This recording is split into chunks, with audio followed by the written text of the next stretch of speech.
Hey, Hey, here we go. Calling there we Chris go. Anderson in London. This is Chris Anderson in Tier 4 London.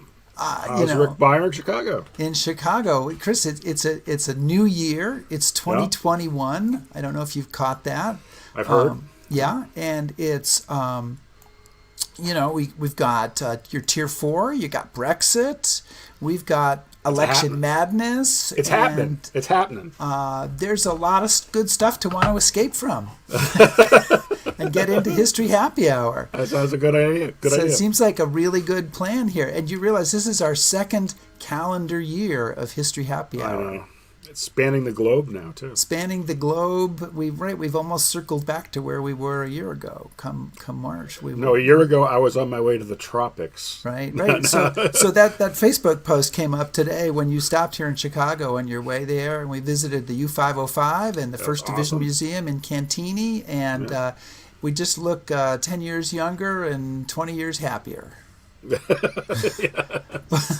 But anyway, welcome everybody to History Happy Hour. And of course, we're here talking about history every Sunday, except for last Sunday, on the Stephen Ambrose Historical Tours Facebook and YouTube pages. And we do appreciate Stephen Ambrose Historical Tours making those pages available to us.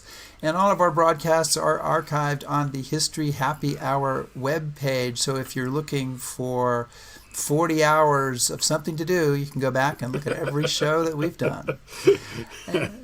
Just remember, all the shows that you guys were watching earlier last year, they couldn't keep filming because of COVID. So you're going to run out of things to watch soon. So So we'll be there. History Happy Hour, and you can think, if you've seen the shows already, you can think of it as just enjoying the reruns now. There you go. And finding those great moments you remember and coming back to them.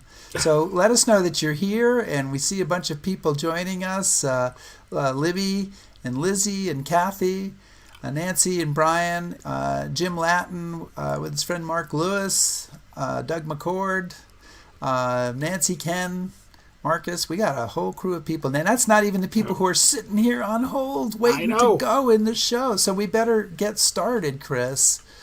Right? But, yep, it's time.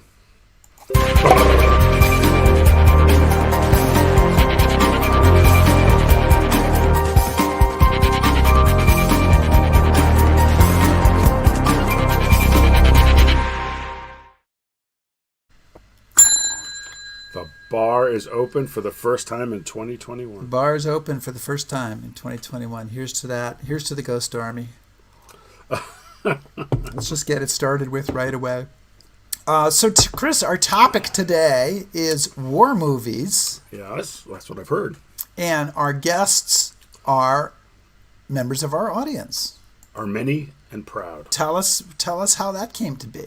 Well, Rick and I were brainstorming first about our Christmas vacation, which we, decided to take some time off. But we thought, what is the thing that all of our viewers have been doing during lockdown, and that is watching a lot of movies.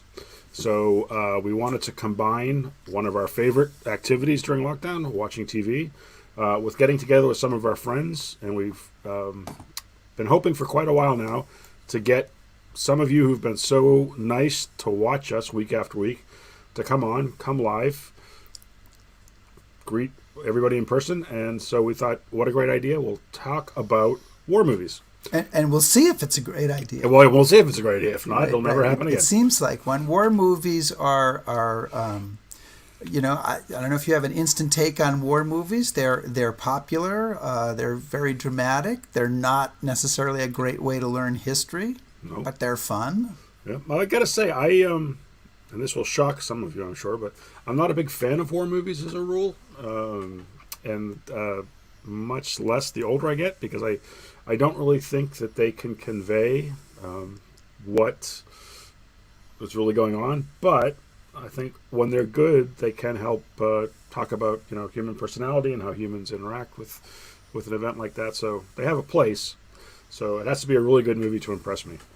Well, I like to think that war movies are about the feeling, right? I mean, they're trying to capture something. A book can give you a lot of information, and a book is probably a better way to go when you're looking at for actual facts.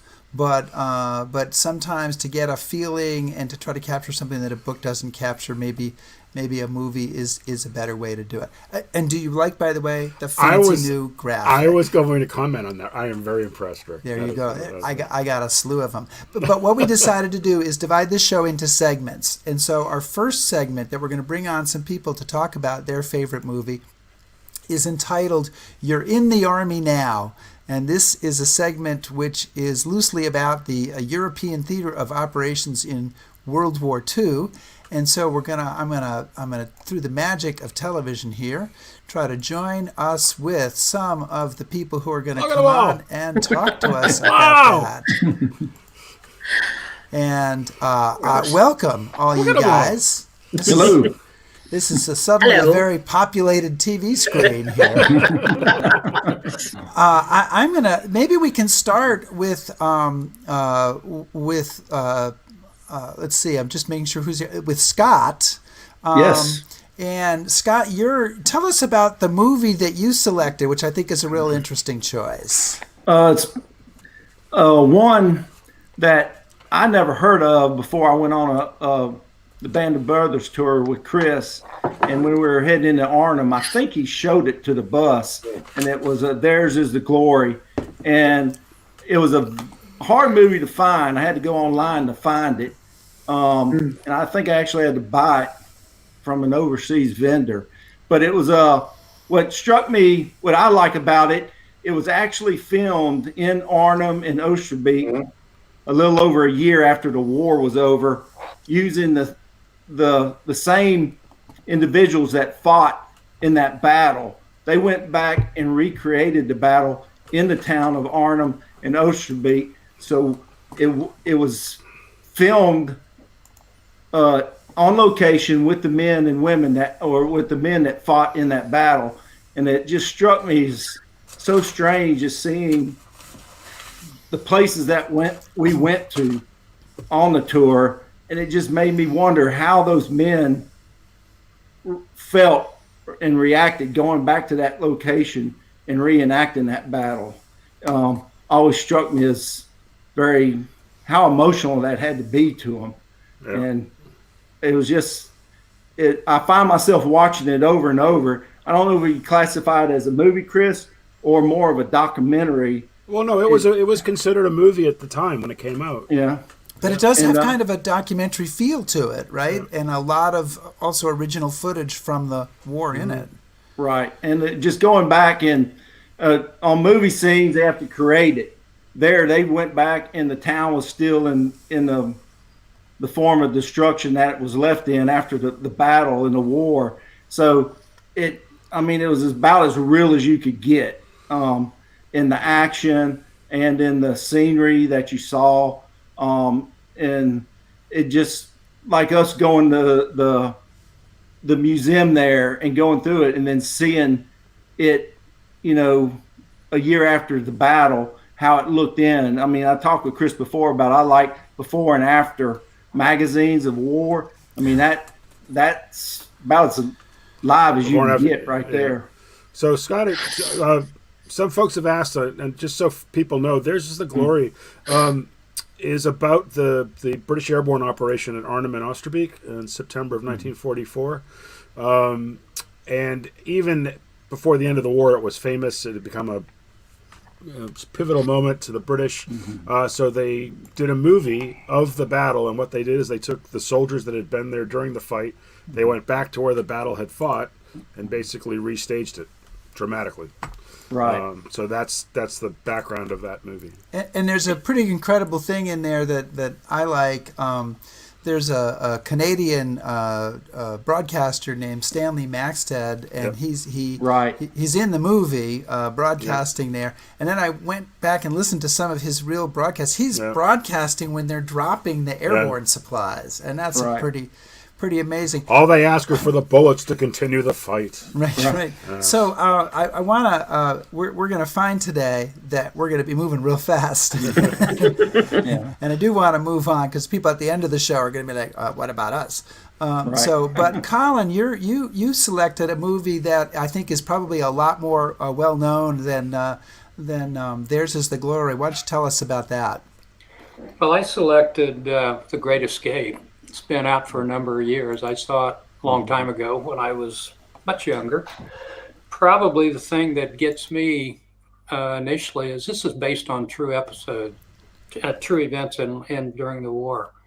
Uh, I'm sure there was a little bit of Hollywood introduced into it, but I still thought it was an excellent movie. First of all, it had a remarkable cast, a lot of good actors in it.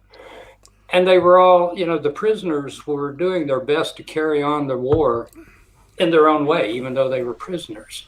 They worked well together, they cooperated, everybody had a particular job, and they were very innovative in what they needed to do to dig their tunnel and to escape. It just, they're still fighting the war. They're still trying to tie up German resources so they can't do battle somewhere else. Ultimately, it wasn't horribly successful. It did have some success, but not to the extent they really wanted it to. To me, it was just a movie that I've watched many, many, many times, Sure. and I probably see something new every time I watch it. Yeah.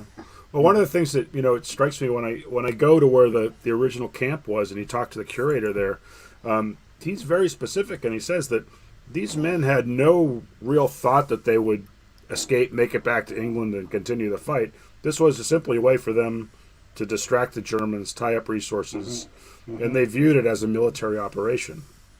They really did. Yeah. So yeah, and a great film, and it's of course there's Richard Attenborough, is it Richard Attenborough or David? I get the mix of Richard Attenborough, who's in that film, who then later directs A Bridge Too Far. So kind of an interesting connection between those two films. Murray, you had a film that not a film actually, a TV series that was, you had a film too, but a TV series that was number one on your list, and I thought it was a great suggestion. So tell us about that. It was not Band of Brothers, by the way, everybody. No, So, it's actually it's not a movie, but it was a series that when I was growing up, I had a lot of influence on why I became interested in World War II, and it's the series Combat, which was back in the early 60s to I think 62 to 67. Now I remember it. I was a young boy, actually, about 8 years old, watching that and thinking, about World War II and the courage that they had to have back then. Even though it wasn't that accurate of TV series, because they had D-Day in the middle of the series somewhere, I think third season or something. But it made it look like a flashback. But they also had, they spent 5 years in their ETO. slogging through the ETO there. Yeah, so, I mean, there's that, but, it was still an interesting show for a 7, 8-year-old to watch back then and see Sergeant Saunders and Lieutenant Hanley and the men.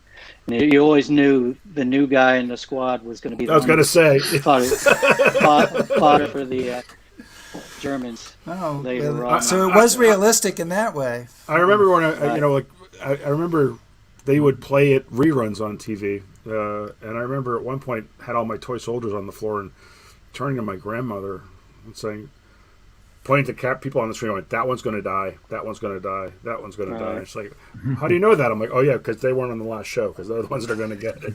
Yeah, they weren't the regulars on the show. So. I think a lot of us, combat was kind of one of our first introductions to World War II. And the thing that, when I think back on it, it always seems like it's one platoon or squad, really, sort of on their own. It doesn't, you sort of feel like they're often just sort of wandering through the woods of France for years, like coming across various situations. They won the war by themselves, you think.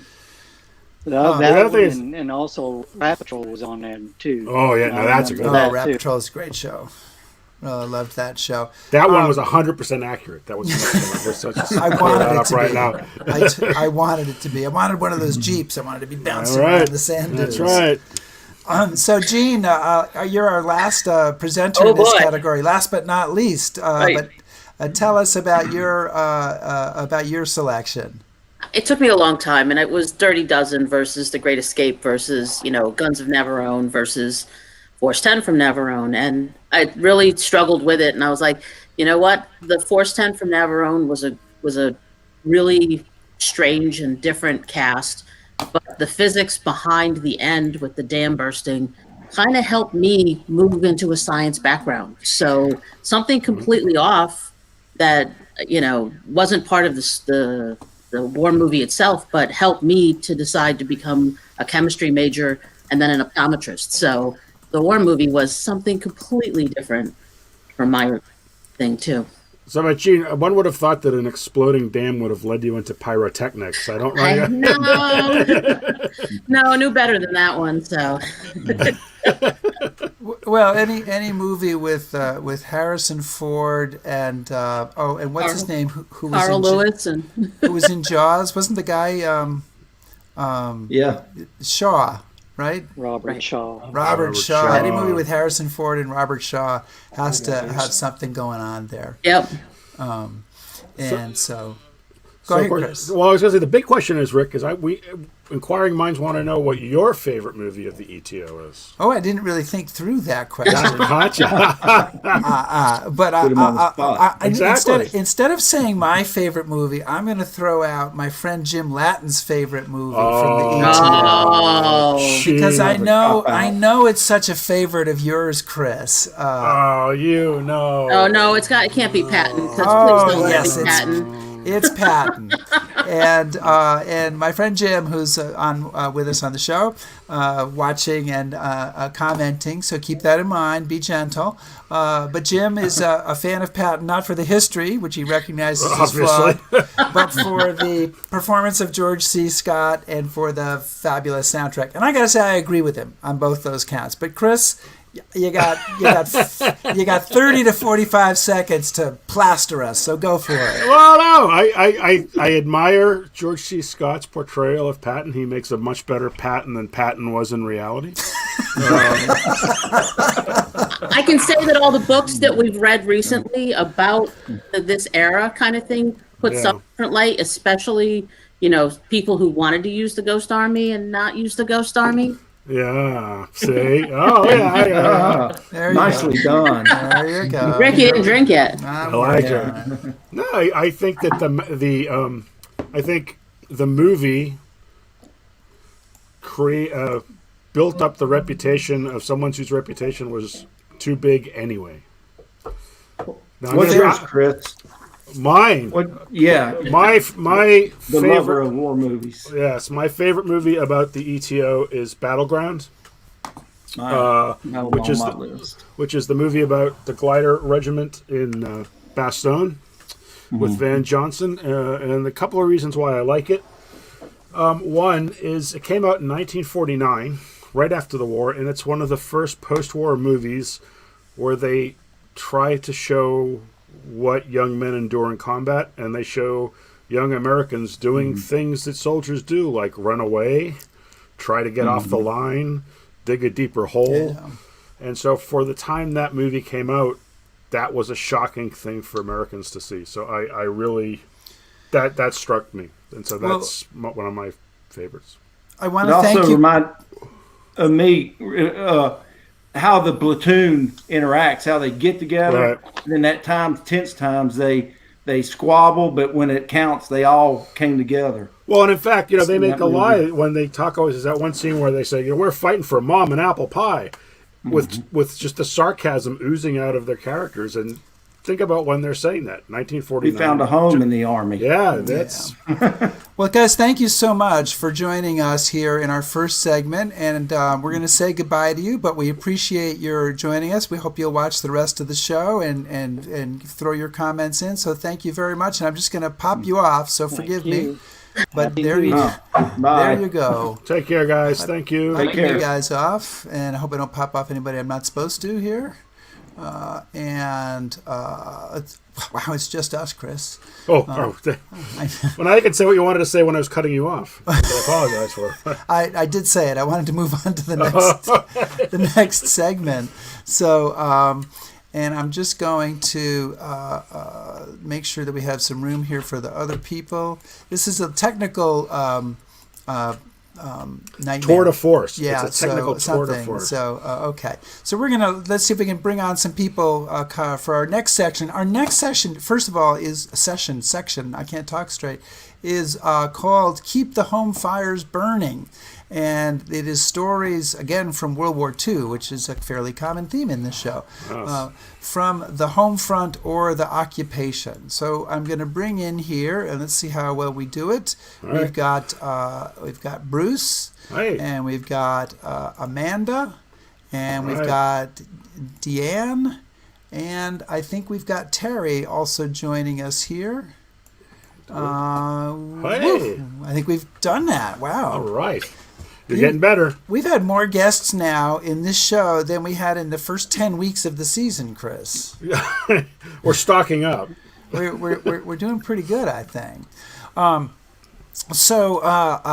Let's start here, Deanne, with you, because you've got a selection that I think is probably a favorite for many people. Thank you. Yes, my selection is Mrs. Miniver. It was the 1942 Academy Award winning motion picture for Best Picture, Best Actress. It's set in a fictional town of London. It's sort of the idyllic British family, mom, dad, 3 kids, beautiful village. And it takes place during the beginning of the war between Britain and Germany. The thing, I guess, that draws me into the film is it's centered on the mother of the family, and it really tells the story from her point of view. And it sort of speaks to me because I have a son who's of the age where if we ever went to war, he would be draft eligible. So I can really put myself in the shoes of Mrs. Miniver. Her oldest son enlists in the Royal Air Force and engages in combat, and so you can see the stress that places on her and the family, but she handles it gracefully. She tries to keep the family together and having as normal a life as you can when you're getting bombed every once in a while. And Sure. your son is off on dangerous missions. So it's And her husband goes and does the Dunkirk thing. He does. He disappears with the boat. For With a the while boat and that comes back. they just Right, happen to there's have. Right, and there's a German soldier that happens to get shot down. As near they her do. home. As they do. He is Yes. a very bad milk drinker. I just want to say. So, and just real quick, it was purely a propaganda piece, but they don't say anything nasty about the Germans the entire film. Even the German character is, not mean and vicious, but it's a pure propaganda piece that worked on me. I'm sure at the time people thought how, admired the British resolve and courage and were, inspired or wanted to get involved and Sure. help the Europeans out. One of the things I read about that movie was, it's ironic that all the British people talk about Mrs. Miniver like it's a British movie, but it's really not. It's an American-made movie. Yes. And one of the things I was reading was that the scene in the garden when Mrs. Miniver finds the German, as war approached, they kept reshooting the scene so she would be more assertive, because there were people in Hollywood saying we might get involved in the war and the Germans might be our enemies. So they actually reshot that scene again and again and again until December 7th. Wow. Well, and I thought, you made a great point, Deanne, that there's not really a harsh word about the Germans in there, but even Joseph Goebbels commented famous movie critic Joseph Goebbels commented that it was a very effective piece of propaganda that didn't say anything negative about the Germans, but was nonetheless very, very effective. So I thought that that was kind of a really kind of an interesting statement on it. Amanda, are you there? Can you hear us? Okay. I can hear you.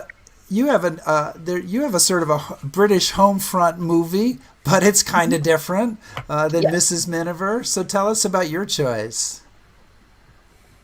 So my choice is actually a Netflix original movie from 2018. It's the Guernsey Literary and Potato Peel Pie Society. The book, it was originally a book turned into a movie for Netflix, and it is about a writer from London who goes to the island of Guernsey and learns about what they endured during the occupation. She learns all about this society that had to be created in order for the main characters to meet and gather and share resources. They were low on food. The Germans had ravished everything they had, and they used this fake book club in the beginning as an opportunity to get together. Eventually, it led to them reaching out, looking for more books, and finding a true passion in books. The reason I like it so much as a war movie is because it's not your common war movie. It's not guns and bombs and Germans and the British. It's a movie about that. It's actually kind of a love story too. So it's great because it appeals to a different type of audience that might not watch a normal war movie, but it still gives everybody some education on what it was like during the occupation. Yeah, and go ahead, Chris. No, I was going to say all the ladies in my life, the Anderson women, that's their favorite movie. We watch it all the time, and we're hoping to get to Guernsey once we can go anywhere. And once you get there, you won't recognize looks like any a place beautiful Right, I know. from that movie because it wasn't shot in Guernsey. Believe it or not, Rick. it was shot. Thanks, in Rick. Cornwall. Thanks for the spoiler alert, Rick. The pleasure is always mine, Yes. Chris. Anybody else that wants to talk about their favorite movie, just leave before Rick spoils it for you. So okay, thanks, fine. Well, we'll stay in Europe here for a TV series that Bruce wants to tell us about that I had never heard of, but sounds really interesting. It's definitely on my list. But before I get to Bruce, I just want to say to everybody who's watching, and I see people putting up comments, and tell us your favorites, comment on our favorites, keep that conversation going, because if we get boring, then you can always go over there and look at the comments, and whether you're on Facebook or YouTube, let us know what you think and what you're feeling. But Bruce, tell us about your selection.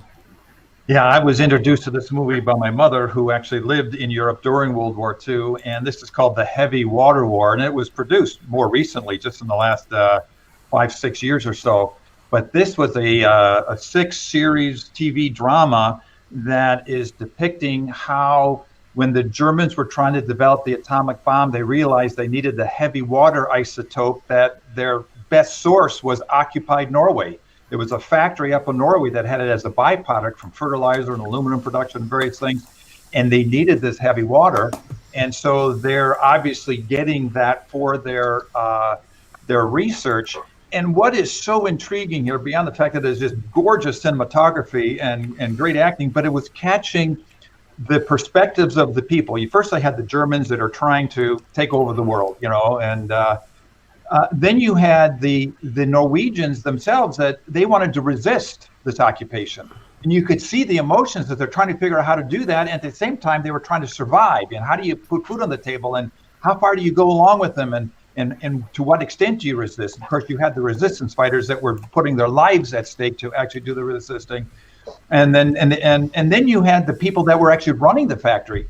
And they thought, well, okay, we'll just cooperate. We're just running a factory. And why do they need heavy water? We don't know. They had no idea. It was top secret why they even needed it. That was just a byproduct they were throwing in one of the local lakes there. It's just an isotope, heavier version of water that was used to control the atomic fusion there.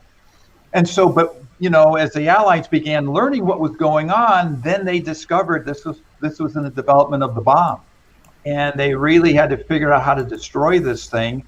And boy, the attempts for the resistance movement, several attempts, some which were not successful. And then this thing was built like out of 12-foot thick concrete walls. I mean, in one of the attempts, the Americans said, we'll just bomb the hell out of it, and they bombed it like crazy, and they hardly did anything to it. Wow. They had to come in from the inside and infiltrate it. And just the emotions of how people were trying to resist that occupation is so fascinating to me. I thought it was very, very well done.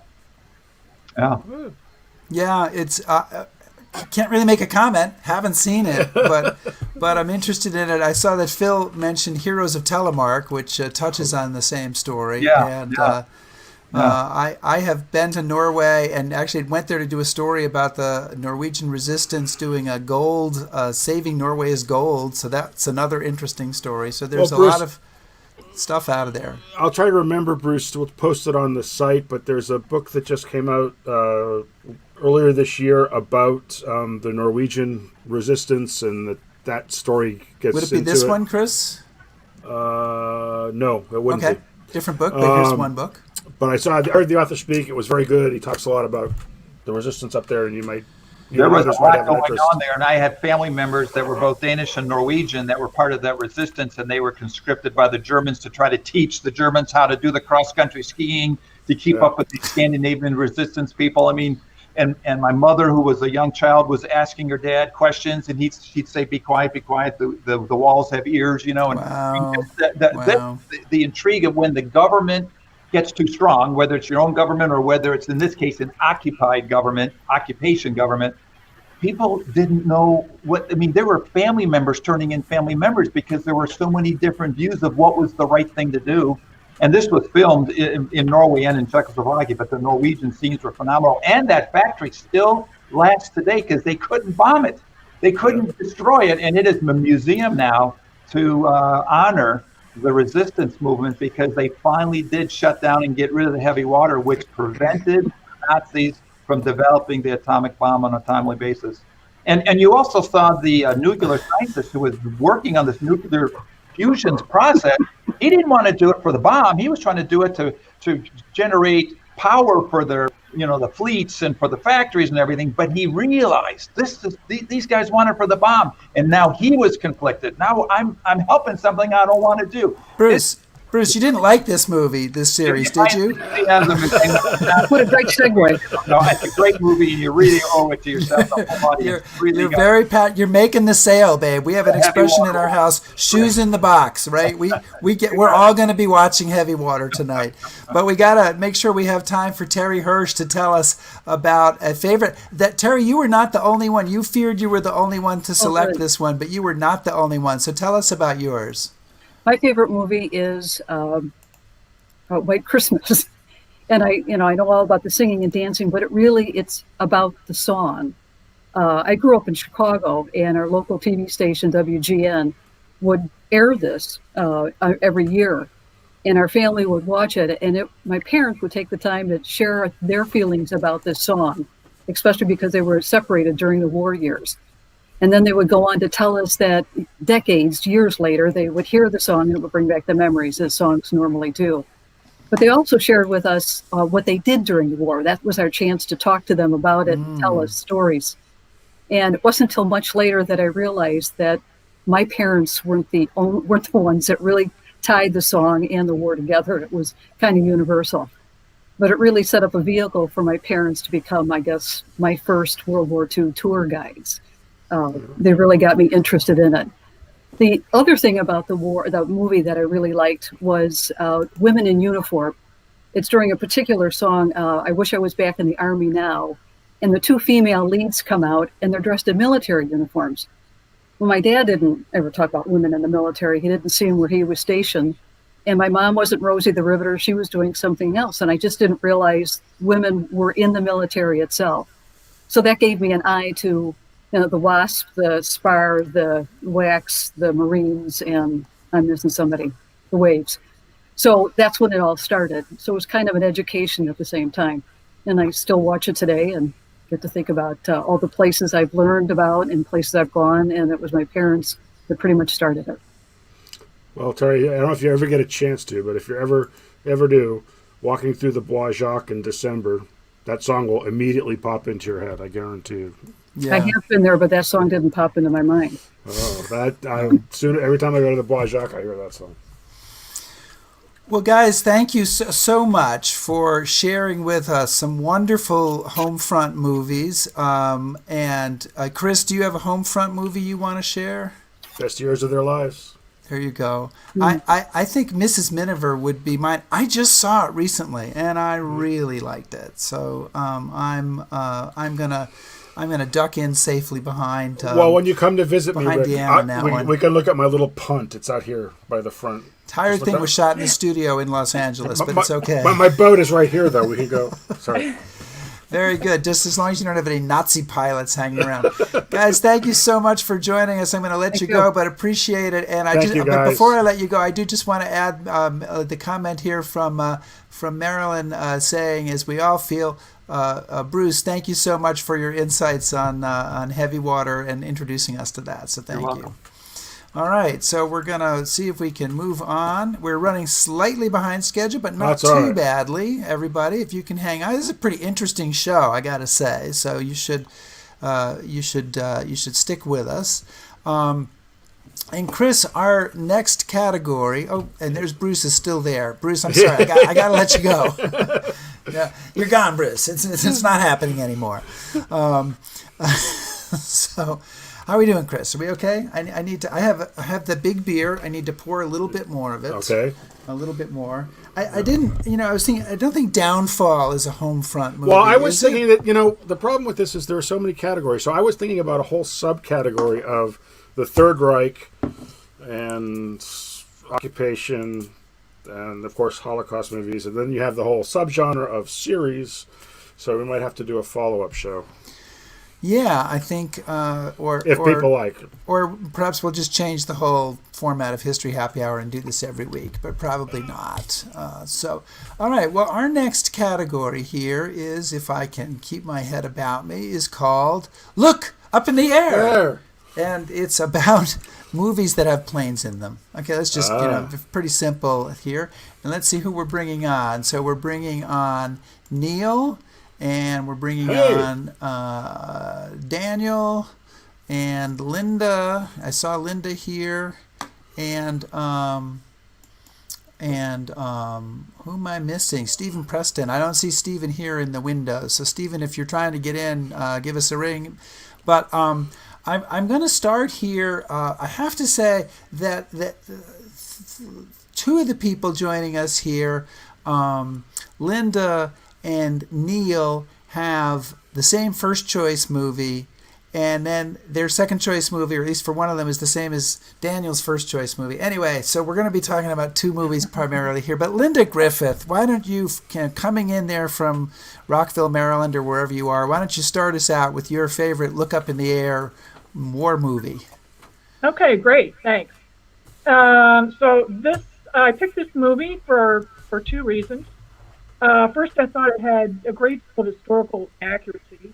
It's based on real events and individuals. And second, I like the main themes of leadership and teamwork. And the movie, you have to tell us what the movie is. I haven't said. Oh, sorry. 12 O'Clock High. There you go. Yes, 12 O'Clock High, 1949, directed by Daryl Zanuck. So as to the historic aspect, it raised the U.S. 8th Air Force in the fall of 1942 as they planned and attempted to establish this daylight precision bombing campaign. It presents this in a very straightforward manner. It's not really embellished. They're not even sure during the film if they're successful or if they will ultimately be successful. The 306th Bomb Group of the 8th Air Force served as for the 6th May Fleet of the Navy. The current contract included Iowa Eagle. Having a few audio problems with you, Linda, but we're sorry. just no, it's not your fault. But keep going. I think we've got it fixed here. The Air Force provided equipment and uniform. And lastly, there are 12 airworthy B-17 flying fortresses. As to the main themes of the movie, I thought it presented very well the challenge of leadership at all levels, including Bomber Command by Wickham, Bomb Group at the fictional Archbury Air Base, and for each of the 10-man B-17 crews. And it showed very well the need for teamwork at all of these levels. Well, and I'm going to jump in, and I'm sure Neil is going, what am I going to say now? Because I know that Neil also... Well, we can see Neil now, because when I saw last time, Neil just was the voice of God. He was a pulsing beat. Right. I know that Neil's also a fan and a pilot, and I'm guessing from the conversation we had on Friday, a former military pilot. But Neil, tell us your thoughts on this movie, different or the same as Linda's. Well, I would like to echo Linda's comments. She put them very well. And for me, simply put, it's just a great movie, made well, in black and white, about World War II aviation. And certainly who doesn't like World War II aviation? Everyone should. Yeah. And it's about the early days of the bomber campaign before the advent of long-range fighter escort. So while later in the war, when the fighter escort was there, they could handle the German fighters as they came up. These bomber guys still had to go through the flak, and they flew straight and level, 150 miles an hour. They couldn't jink, they couldn't vary their altitude, and they had to take whatever was given to them. But with this movie, I was hooked from the very beginning. The opening scenes with in post-war London, when the now retired Major Stovall goes to the antique store, finds the Toby mug, realizes what it is, then bicycles out to the airfield, and then suddenly the flashback, and you can hear the wonderful sound of those Wright Cyclone engines, the deep throaty roar of those radial engines coming towards you. So it's a fantastic movie. And as stated, it's based on real events, bombing campaign. I believe it was the bombing campaign to Schweitfurt. And it always comes down to the ball bearings, right? It does. Ball bearings, yeah. You know, I think one of the things that's interesting about that movie, and I know, Daniel, that was also your second choice movie, so we'll give you a chance to chime in as well, but is how little of it is actually taking place in the airplane. And how much of it involves kind of the psychology of command and of the pilots. There's a pilot who's awarded a Medal of Honor who then wants to quit. There's somebody who kills themselves. There's somebody who develops a kind of a paralysis and can't enter the airplane to go on the big fateful mission. And I think, you know, that's stuff that probably was pretty gritty for people in 1949 when that movie was made. Well, I think it's interesting. It deals very well with the element of fear and how they managed fear and the consequences of that. Well, one of the things I thought was really interesting getting ready for this show and looking back on the dates that all these movies are coming out, there are all these movies coming out just at the end of the war that are really dealing with some pretty weighty things, PTSD and camaraderie and all these subjects that you don't think about when the whole idea of the good war happens and we went out to beat the Hun and all this sort of stuff. But, you know, right at the end of the war, they're dealing with some pretty hefty stuff because, of course, the veterans are the people that are going back and watching these movies. Yeah. Yes, and the veterans found this to be fairly realistic. It was something that they said really documented their experiences very well. Daniel, you have some interest in that movie, but in another movie as well. So I'll let you decide which one to talk about first. But you can go for it. Just to butt in on what Chris was saying before, saying about how all these movies are coming out right after the movie. Well, my favorite movie It comes out in 1990, so not right after the movie, and it was Memphis Belle. Whereas Linda really did a really good job of explaining 12 O'Clock High, everything that 12 O'Clock High was, Memphis Belle was not. In fact, Memphis Belle was a movie about a documentary about the wrong airplane. In fact, if you actually follow the movie's byline and how they go to Bremen and how they bomb Bremen, that was actually for the original topic of the documentary, was a B-17 called Invasion the Second, which was shot down over Bremen on its 24th mission. And it's so basically the reason why I chose Memphis Belle, which was in fact the second B-17 to complete this 25 missions. Hell's Angels was the first that did it 2 weeks before Memphis Belle.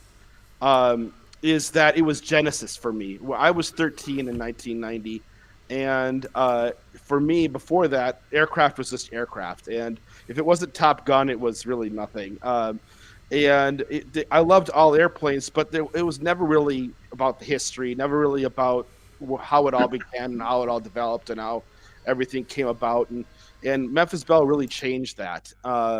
I really loved the emotional aspect. Like the thing that stands out to me the most is the navigator who got drunk before the mission and is standing out in the front of the B-17 and basically crying, saying, "I don't want to die." He's very, very certain he's going to go out and meet his maker on this next mission. And it was a very powerful moment. And I really thought that really kind of typified what might have been the inner monologue of a lot of flight crews going out on these big missions. They may not have gotten drunk and going out crying in front of their airplanes, but that really stuck out to me. But for me, it was Genesis. And it also kind of brought about, for lack of a better word, my cynical side. Whereas as a 13-year-old, I decided, well, okay, so this is Hollywood. What was real? What was true? So I started research. Started the research on what actually went on the Memphis Belle. The real Memphis Belle mission was a milk run over France that was set up perfectly for the movie. A collection of the damage that happened to the B-17 in the movie was a myriad of different collection of damage that happened to many other different B-17s. I really enjoyed the digging into it, and plus I got to see a bunch of actors that where some of them were just as they were getting to be popular, like Sean Astin before he was Samwise Gamgee, and after he was in the Goonies was in this movie. It was just a fun movie for me. I really enjoyed it. Well, everybody, I feel like my job is to introduce you and then make you leave. Remember, that was Rick's doing. Yeah. Right. All the cool stuff is Chris, and all the mean stuff is Rick. Just keep that in mind. So I'm going to let you guys go, but thank you so much for sharing and two fun movies to watch for sure. And so thank you so much for being here with us to talk about them. Bye, Thanks, Linda. Guys. Thank you. Bye. Have a nice remainder of the day. Which I'm trying. As long as I fail to watch TV news, I'll be fine. So we are. Let's see where we are here. We are moving on to our fourth section, our fourth topic area, Chris, which I want to say you came up with a great title, which is the title of also of a British TV series, which I've seen every episode of. Oh, I didn't know. All right. There you go. So I am totally a fan. And we're going to bring on Wally here. And I don't see Lynn. So Lynn, if you're trying to reach us, keep trying, and we'll try to bring you in. But failing that, we'll try to talk about your movie a little bit, even without or talk about you. I have a lot of stories. Or talk about you. But And I see Lynn is trying to connect, so hopefully we'll be able to bring him on. And so, so go ahead. Our topic area here is Death in Paradise. So it's the war in the Pacific. So loosely speaking, and there's Lynn. So Lynn, you made it. We're adding you to the stream. And they've got us beat on the facial hair front, Chris, for sure. I know. I think we're just real. For me, it's the COVID project. I like it though. There you go. And so yeah, go ahead. Tell Wallace. Wallace or Wally? No, Wally. I go by Wally, but when I have to sign a check, I use my formal name. You feel free to write any checks you wish to me. Okay. Wally, and go ahead and give us your selection and why. Yeah, can you hear me? Yes, we can. Yeah, we got you. Yes. So my favorite movie is Home of the Brave. It's a 1949 film, and this is it's a war story, but it also explores race relationships in those times, and it's a psychodrama, and it's a story of forgiveness. It's a story of love. It's a story of friendship, some more genuine than others. It's a story of bravery. It's a story of forgiveness and redemption. I mean, it's got it all. It really packs an emotional punch.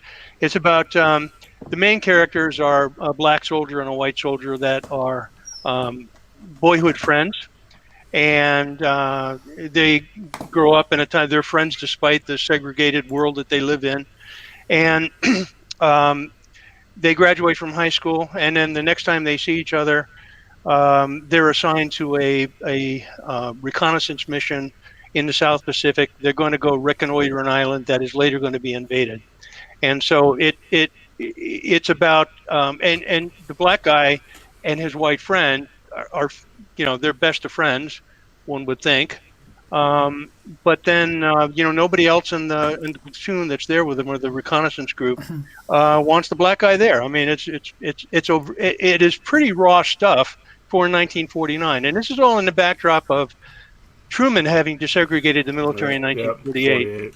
And I saw this movie as a kid. I was born in 47. I remember that, Lynn. I was born in 47, and we didn't have my folks couldn't afford a TV for years. So I would guess I saw this when I was probably 9 or 10 years old for the first time in the mid 1950s. But it's stuck with me ever since.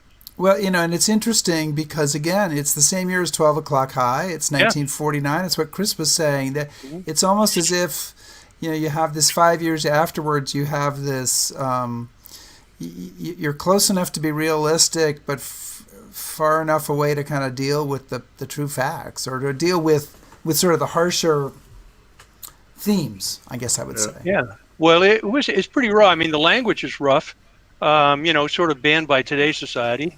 The N-word is used excessively by both the black soldier and the white soldiers. But it is a beautiful story of redemption, and it really introduces an incredible actor who did a handful of movies, and I don't know what happened to him. This James Edward, who plays the black soldier, Peter Moss. And he really opened the door, I think, for other leading black actors like Sidney Poitier and Woody Strode and Harry Belafonte. Just really pushed the door open for those guys. But he gets no credit. I mean, he's like the unknown black pioneer in Hollywood. Well,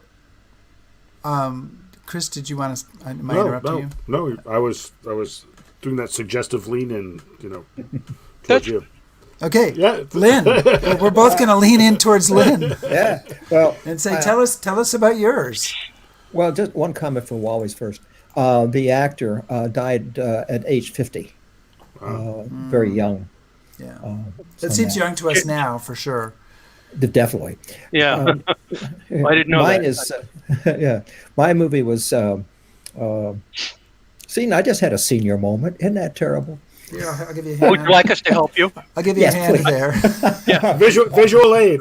Visual aid. They were expendable. Anyway, lucky guess. Lucky guess. Released in 1945, filmed in Florida using a lot of naval assets, based on a story from 1942 that was fictionalized account of PT boats in the Philippines. It starts at the very couple days before the war, goes into the chaos of the opening days of the war in the Philippines, and how people were trying to cope with very little, fighting the Japanese that were much stronger forces than these PT boats could put out, and the sacrifices these men were making. And toward the end, I mean, you have the people trying to get out, and they are able to get a few people out, but not everybody. And you know that the ones who didn't get out most likely did not even make it at all. And the final scenes are the sailors walking down the beach by themselves, pretty much knowing that there's, I won't say no hope, because they had hope, but they knew what they were facing, but they still fought on. A very strong character type, and at the end of the war, bringing up still patriotism and, I guess we might say, old-fashioned American values, good values. So that was a lot of the movie. The backstory is that the screenplay was done by Frank Spigweed, who was an early pioneer of naval aviation, and until 1926, when he fell downstairs and broke his back. Thereafter, he still fought hard for naval aviation, putting out a lot of books and tracts and articles in magazines, and eventually was able to see these new carriers coming off the ways. He walked with sticks, walking sticks, because of his broken back, but he finagled his way onto a carrier during the Pacific. So it was. Wow. He was writing this screenplay from that point of view of being a naval guy. And in 1956, I think it was, John Wayne played Spigweed in a movie called Wings of Eagles. I'm going to move that toe. Remember that? One of the greatest I'm going to move that toe. I'm going to move that toe. I'm going to move that toe. That is a force of determination. It was. And but he died. He was dead by this time. He died in 1947. We did. So, but Wally, earlier we talked about this, and he wanted to know why Robert Montgomery was the lead. Well, because he already had a couple of Academy Award nominations. Well, and he was the lieutenant commander during the war, and he was aboard a destroyer at Normandy. Yeah. And he actually met one of the characters, one of the main... Johnny Buckley, right? Yes, he did, who was the Medal of Honor winner out of this. So there was a lot of tie-in here. And John Ford was the director, and he had a lot of war experiences as a photographer, so he had been there and seen a lot of things. But during the filming, Ford fell and broke his leg.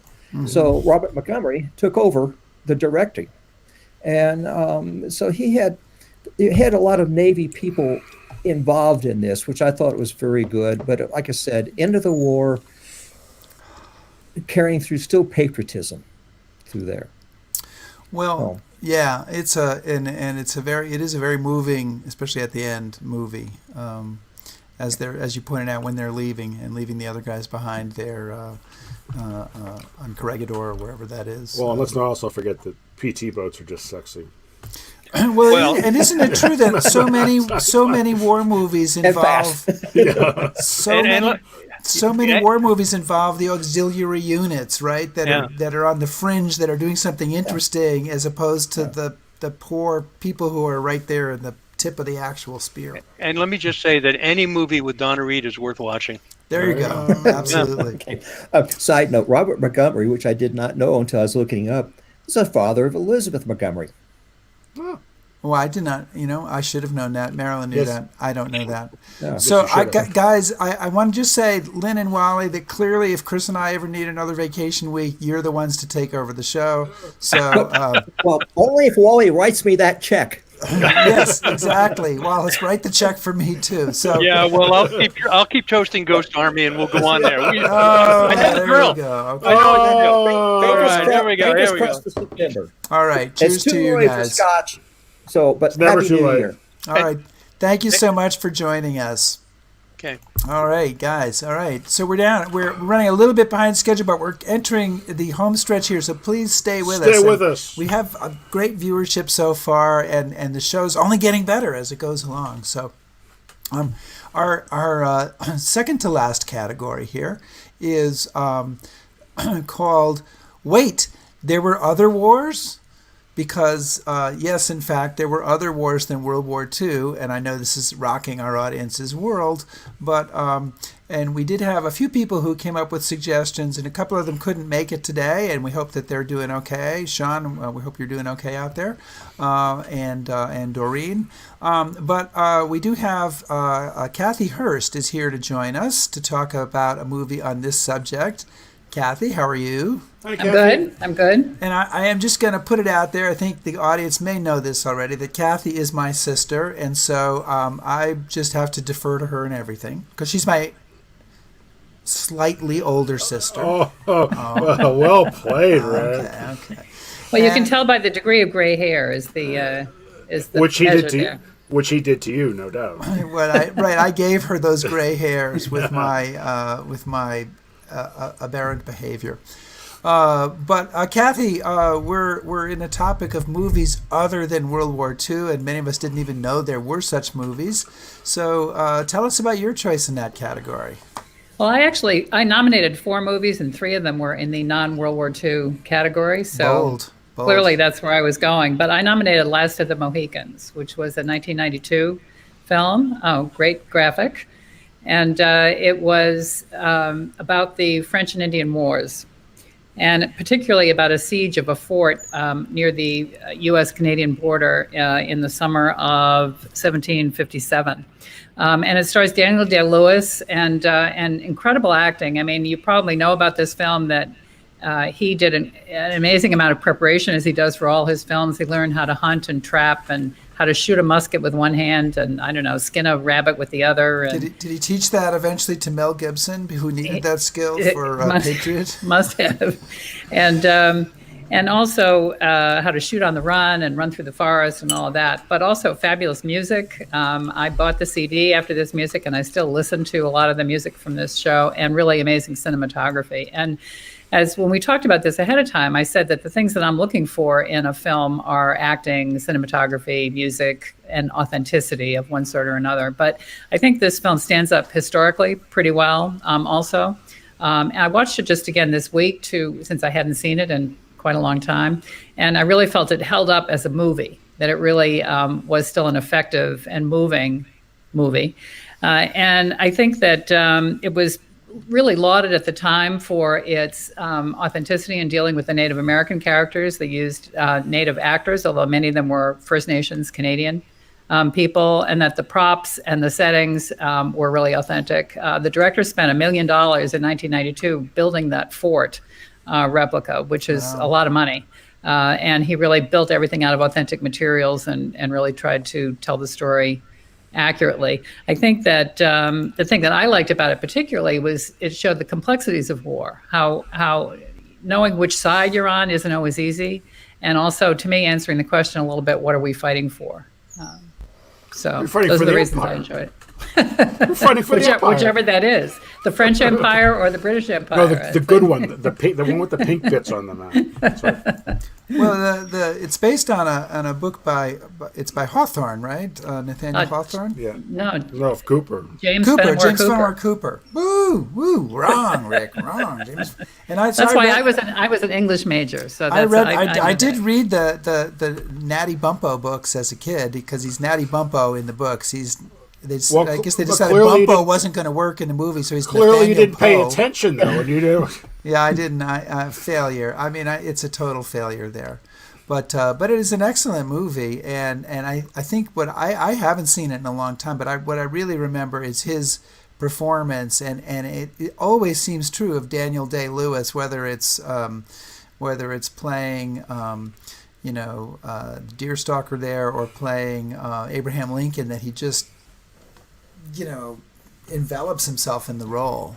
Well, it's one of the reasons he does relatively few movies, because it's such an exhausting process for him that he does a lot of prep, and he likes to live in his role. When he did that movie about the the disabled guy, Christy, My Left Foot, that movie. Okay, right. He apparently stayed in a wheelchair the entire time that they were filming, so that he would have to kind of know what it was like to be a disabled man living in that kind of world. So, I mean, that's the kind of stuff he does. It's exhausting. You can see that it would be exhausting. Yeah, it's amazing, and it's a pretty interesting time when before the colonists wised up and realized that hanging out with the British was a bad idea. Excuse me? Au contraire, mon frère. Was one of the other movies you suggested Glory? I'm trying to remember. No, Kathy. I nominated what else did you come up with? Dr. Zhivago Right. and Good Morning Vietnam. Yep. And Saving Private Ryan. Those were mine. And one of the characters, by the way, in Dr. Zhivago, who plays a young kind of revolutionary figure, in Dr. Zhivago plays an old postman in the Guernsey Literary and Potato Peel Society. So there's definitely a connection between those films. So Kathy Hurst, thank you so much for filling us up in this segment. And, You're very welcome, and I'm pleased to represent the non-World War II you movies. represent every movie ever made about war that is not World War II. It is you. It's on you. I'm getting beaten down because my shoulders are so laden. So. But well done. Well done. Okay, All right, thank you. you. Okay. Enjoy the show. Thank you. Enjoy the show, she said. I love that. I always enjoy the show. I'm sure you do. And somebody asked about Civil War, and we did have somebody who suggested Glory as a movie, and obviously not everybody who suggested things was able to come on and join us. We had another suggestion from Sean, who was not able to join us, who suggested The Killing Fields, which is a really powerful movie. And we've had many other suggestions in the comments area. But Chris, I guess it is kind of a time for the last segment here, which is now for something completely different. And I guess this is where we have to kind of lay it on the line. Well, something. You first. With something, Well, okay. I mean, it's really hard because, first of all, there's a whole bunch of movies I was surprised that nobody brought up that are wonderful movies. Das Boot, which is a great movie. Inglourious Bastards, which may not be completely historical. Which is a wretched, awful movie. But there you go. But a lot of people like it. All Quiet on the Western Front, which is I saw a theater production of that last year that blew me away, but a great movie. My choice is a movie that I have known about since I was a kid, and I think some other people have put that up here too. And that's the wrong one. I almost picked the wrong one. Wow, that would have really nailed things. But it's Mr. Roberts, and it's the story. I imagine most of you have seen it. It's the story that takes place on basically a freighter, a Navy supply ship in the Pacific, with Henry Fonda and James Cagney and Jack Lemmon. Great performances. But what I like about it is that, it's the movie that introduced me to the idea that there was something other than the fighting front, that there were a bunch of people involved in trying to do stuff that was ultimately kind of boring. I mean, they're sailing, as they say, from tedium to apathy and back again, but who are nevertheless important to the war effort. And there's a lot in there about sort of the petty power politics and relationships and stuff. And I always found that was a very moving movie to me. And when Henry Fonda spins around and marches up and walks up the gangplank and throws the captain's palm tree over, it gets me every time. Gets you every time. Gets me every time. So that is, for me, despite many other movies that I like, Mr. Roberts, and I got to say, a lot of the movies that I like that are war movies are in some fashion or another anti-war movies, because it's that sense of it, like this is there's a lot here that doesn't make sense. So that's mine. And what about yours? Well, everybody knows already. Well, I was up fast. They're not that fast at reading. Okay. Well, as people who've traveled with me before know, we watch a lot of movies on the bus, talk about a lot of history. But if I could only take one war movie to a desert island with me, it would be Kelly's Heroes. And I tried to watch that movie. I was unable to do Oh. so. It's a Mother Beautiful movie. It's a Mother Beautiful movie? Well, if you made it to the end of the movie, I they would- say it's a Mother Beautiful tank, but it's not. Okay, It's a Mother okay. Beautiful movie. I think I might have made it. I might So, have fallen so asleep. what I'm not sure. so obviously people know the plot. It's a bunch of Americans go rogue, get behind German lines. Americans? Yes. Go rogue? Go rogue. Unbelievable. Has a great cast, but they break through German lines, get ahead of the advancing American army, rob a bank, do the mission for themselves, and ride off into the sunset. So, what drew me to it first, when I was very young, was for the time, for 1970, it was the first movie I saw that tried to portray the material culture of war accurately, not the war itself, but the uniforms are by and large right. The fact that they tried to make a German tank for a young teenage boy building tank models, I was like, wow, that's amazing. That must have been one of the things that just killed you about Patton. Don't even get me started. You gotta keep bringing up that. I'm sorry, because I know all the tanks were wrong in Patton. So everything was famously wrong in Patton. Famously wrong. Everything was wrong in Patton. But anyway, so that really impressed me. Just the material culture of it, the fact that the Germans spoke German, that got me. And then I stopped really watching the movie and started getting interested in more authentic movies or more realistic movies.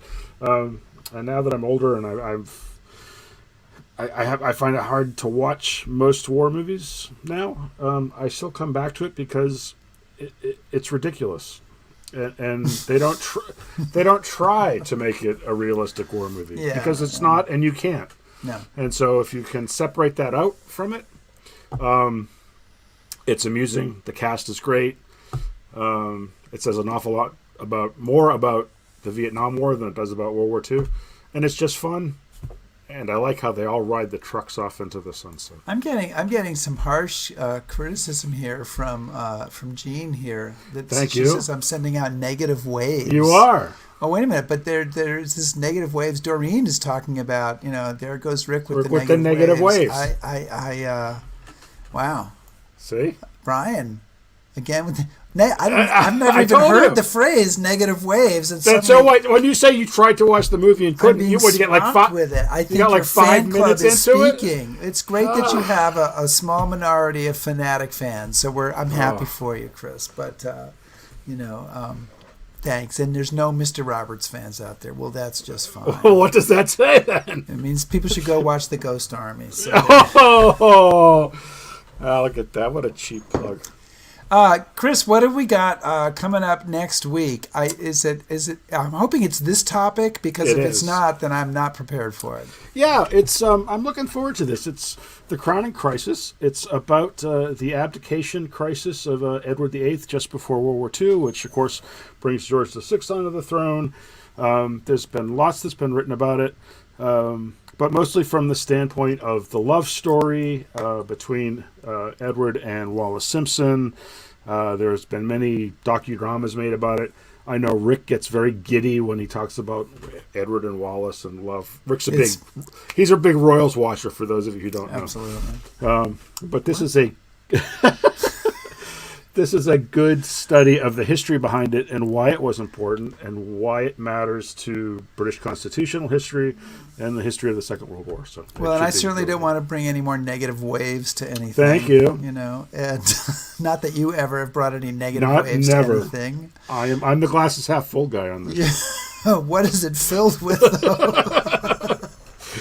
No, it should be a really interesting show, and there's some really interesting politics involved with that, both with Winston Churchill involved with that, with the king who would have been Edward VII involved, Edward VIII involved with some Nazi rumored Nazi things, and a lot of issues there. But I really look forward to diving into that and learning more about that. But mostly right now, I do want to thank all of the brave souls who volunteered to come on under the harsh light of questioning on History Happy Hour. and bare their souls about their favorite movies. And everybody who watched and who made many comments, I couldn't put them all on the screen, but there were tons of interesting suggestions and great comments. This was a lot of fun. Yeah, and I want to say that we kind of tried this on a dare or see what happens. So if you liked it, let us know. If there are other topics or other ways that you'd like to approach this, let us know, because we really did this because this gave us a chance to see you guys. And I just wanted to say, kind of the last official show sort of last year or first one of this year, speaking personally, I couldn't have gotten through the lockdown and all this craziness without doing the show and having all of my friends, you guys, with me through all of it. So I just want to thank you, and I want to thank you for giving us a chance to have you on the show, and we hope we can do something else like that soon.